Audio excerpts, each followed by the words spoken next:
మన మానవ సంబంధాల్లో కొంతమంది టాక్సిక్ బిహేవియర్ కలిగి ఉంటారు. వాళ్ళతో ఉన్న రిలేషన్‌లో మనం ఇరుక్కుపోయినట్టుగా, డ్రైన్ అయిపోతున్నట్టుగా, ష్రింక్ అయిపోతున్నట్టుగా ఫీలింగ్ వస్తుంటుంది.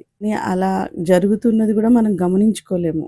అలాంటి రకరకాల టాక్సిక్ బిహేవియర్స్ గురించి నేను వీడియోస్ సీరీస్‌గా చేస్తున్నాను. ఇంట్రెస్ట్ ఉన్నవాళ్ళు సబ్స్క్రైబ్ చేసుకోండి ఛానల్‌ని.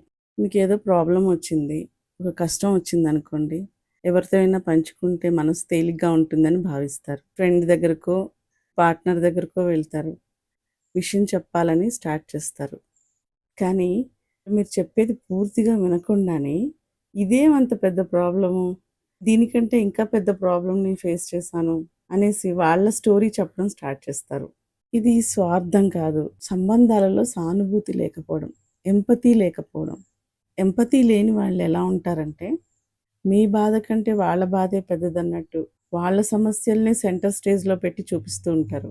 వాళ్ళ స్టోరీస్‌కే మనం ఆడియన్స్‌గా ఉండి వింటూ రెస్పాండ్ అవుతూ ఉండాలి. ఒక ఉదాహరణ చెప్తాను.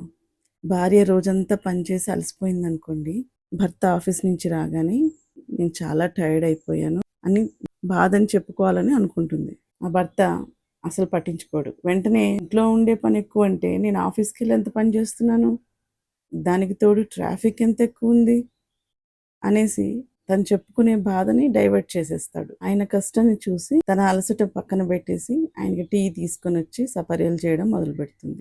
ఇదే జరుగుతూ ఉంటుంది. ఇదొక ప్యాటర్న్ అన్నమాట.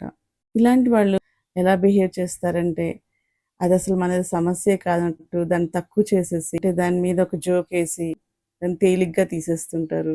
లేదా ఆట పట్టిస్తుంటారు. శ్రద్ధగా గమనించండి ఈ విషయాన్ని. ఒక్కసారైనా మీరు చెప్పేది మనసు పెట్టి శ్రద్ధగా వింటున్నారా లేదా? మీ ఫీలింగ్స్‌కి ఒక్కసారైనా విలువిస్తున్నారా లేదా?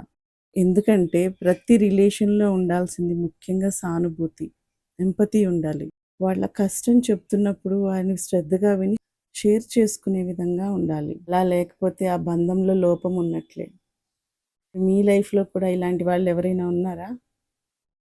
కామెంట్ రూపంలో తెలియచేయండి. ఈరోజు టాపిక్ నచ్చితే లైక్ చేసి షేర్ చేయండి.